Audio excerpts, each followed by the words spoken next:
In Wonder Woman's Rogues Gallery, she has a fair amount of characters who come from descendants of gods to characters who are simply human and want to best the demigod herself. She has her fair share of villains that she could absolutely take on her own, and they will still give her a challenge, but I do think she also has quite a few villains who could be seen as a Justice League threat, or even simply a Trinity threat, a villain shared between her, Superman, and Batman. Depending on where you want to start the origin from Wonder Woman, whether you want to showcase her leaving the island with Steve Trevor back in World War I, World War II, maybe you even want to up it to the Vietnam War.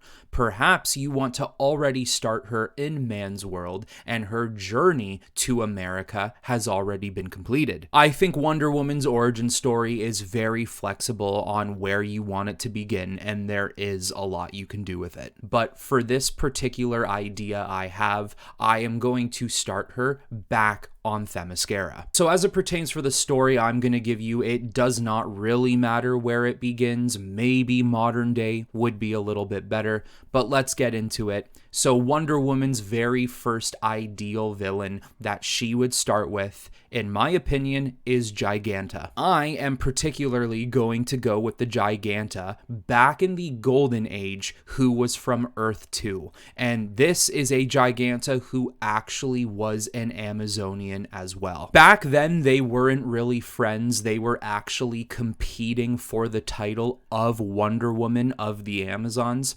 But in this storyline, I will make it so that they were childhood friends. I've always thought that there is a very cool idea here where the gods would descend into man form, of course, and they would select very particular women of Themyscira and have relations with them. The children they have with those women are almost a test to see exactly what their offsprings will turn out to be when they are birthed. How powerful will they be? What powers will they have in the first place? And would they be able to control them? Which one of these children will have the brightest or the truest destiny? In this story, and in all fairness, my personal canon story for Wonder Woman is that her father is in fact Ares, and she is a demigod from Ares, not Zeus. A very select few of gods would sleep with certain Amazonian women, and some of their offsprings would have their powers plus more, someone like Diana. Other children would in fact get no powers. It wouldn't work through the DNA strand for some reason. Other children would get similar powers,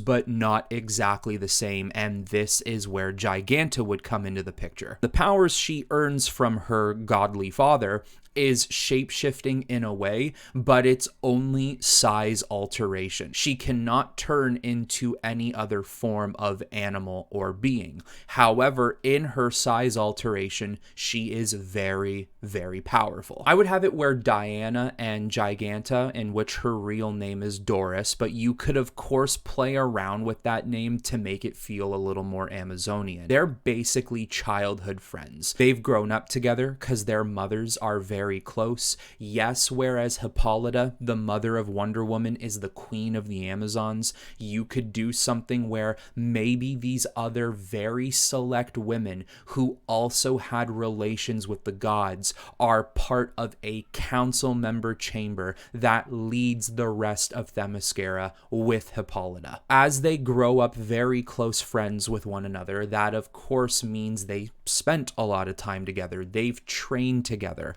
All they know has been learned to them together. As the story goes on, Doris begins to learn that her body is a little bit different from other Amazonian women, and she's starting to notice that she's a little more powerful than a lot of them, and also the fact that she's capable of growing her size. This is where she would approach her mother about what is going on with her body and why she is different. She would discover the truth that some of the women on the island, in fact, the women who lead Themyscira, have all had relations with gods in which they all birthed children who do have powers and abilities that could be very destructive if not controlled. Of course, Giganta's mother is going to try and shield this from her as if it is nothing, and it is of course anywhere but nothing, because she is going from 5 foot whatever to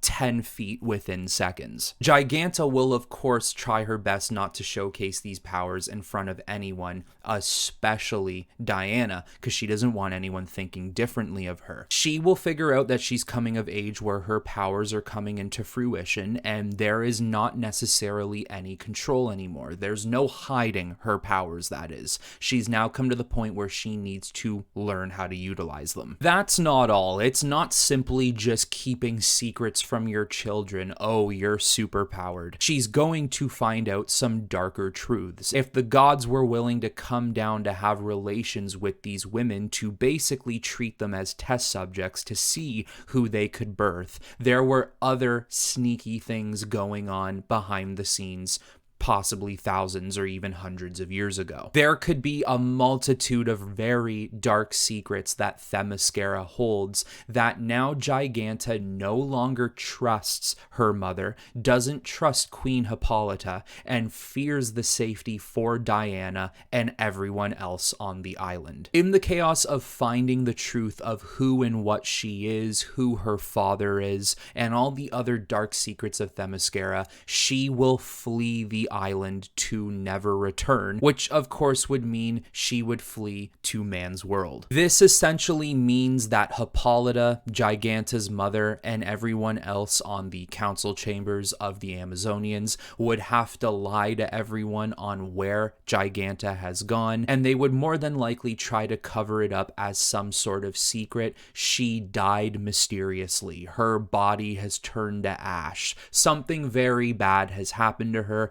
Let's just forget about it. We cannot tell people that she has gone to man's world. We cannot tell people we have a deserter. Diana will of course think this to be a little strange, but more than anything, the mourning for her friend will outweigh any suspicious thought she might have in the moment. Time would go on. Steve Trevor would go to the island. There's a threat he needs help with. Diana would end up deciding to leave with Steve Trevor, which also means she can never return to Themyscira, and of course the rest is history from that point on. This is of course where Wonder Woman would find out she's truly powerful, a demigod, and has far more abilities than she even knows of currently, and even her mother doesn't know what she's truly capable of. Her mother would share a version of the truth with her. I had relations with a very powerful god. A good god. Well, that's not true, because Ares is not a good god, but she's not going to tell her that. So as Wonder Woman would spend time in man's world, and she would try to learn her bearings and the understanding of our way of life over here, she would coincidentally run into Doris. This is where she would not be able to believe her eyes. She thought that her best friend since she was a child actually died. She can't believe she's living in man's world, and she feels so lost and has no understanding what she's doing here. All at the same time being very, very happy that she has run into her best friend again. You would of course have a very touching bonding moment between two friends, but it would end very quickly as Giganta would give Diana the full truth behind why she's living in man's world and what truly happened to her. Diana would even start to clue in things during certain training and sparring sessions with Giganta.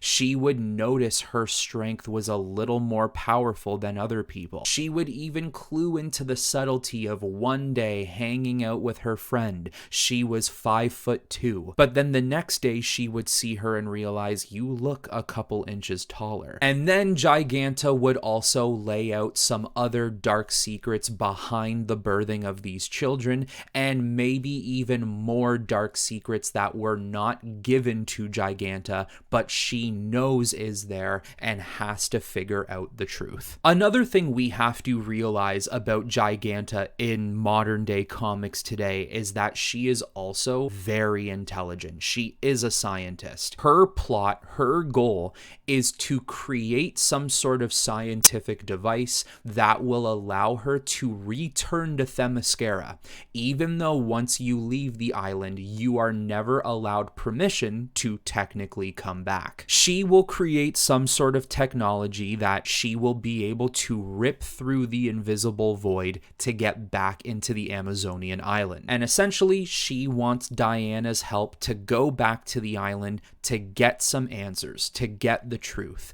And if they don't offer the full truth, Giganta is going to take it by force, even if it means that they don't just have to hurt people, but if it means they have to kill people as well. This is something Diana obviously cannot side with. No matter how annoyed or frustrated Diana might feel with especially her mother not telling her the full truth, there is no way she could agree with Giganta's plan, and there's certainly no justifying the ends that Giganta is willing to take. She understands her anger, but this is certainly not the way to go about it. But because she is such a good friend of hers, because they were almost sisters, she has to try and find a way to cool the mind of Giganta, to convince her that this is not the way to go about things. That, of course, will not work, and this is where they do officially become enemies.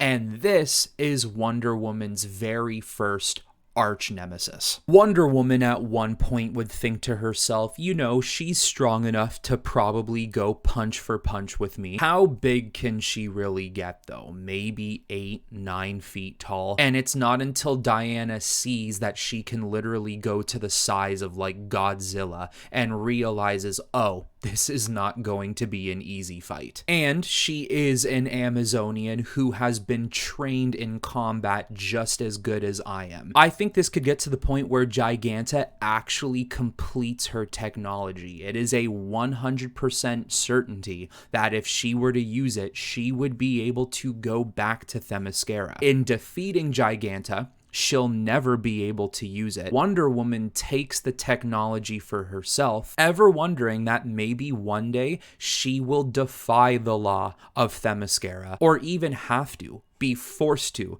deny the law of Themyscira, and possibly confront her mother about many dark truths. Now, it in no way needs to be the story I just outlined to you. I simply just think Giganta would be a very good place to start for Wonder Woman's first arch nemesis. Then again, like I said, it all depends on what type of origin you want to give her, because there's many different avenues to take. I also think Giganta is a very interesting character because a lot of the times she's connected to the Legion of Doom, and I think starting with Giganta could build a long-lasting tension between her and Diana, ex-friends, at least from the perspective of my story, where she joins Lex Luthor, creates a Legion of Doom, and now constantly will have run-ins with Giganta, which could even make her a possible arch nemesis for the future. This also starts a string of characters who are connected to Diana through friendship, who then also become a villain, someone like Cheetah. But I have always liked the idea that Themyscira, as beautiful and golden and peaceful as it is and as it looks, there is darkness that lingers there. There is darkness that exists there. And that does not mean in any way Hippolyta is a villain, because that is not what I'm going for. I'm simply just saying that there would definitely be truths that are hidden from Diana that one day she will have to discover. And thanks to Giganta, she now knows there is far more than meets the the eye. So there you go. Giganta is my first ideal villain for Wonder Woman, and that is the particular story I would kind of go for. So let me know in the comments below what you thought of the story and what your first ideal villain for Wonder Woman is. And the next one of these videos is going to be on Green Lantern, just so you all know. That is all I have for you on this one, everyone. I hope you all enjoyed it, and until the next time, I will talk to you all very soon.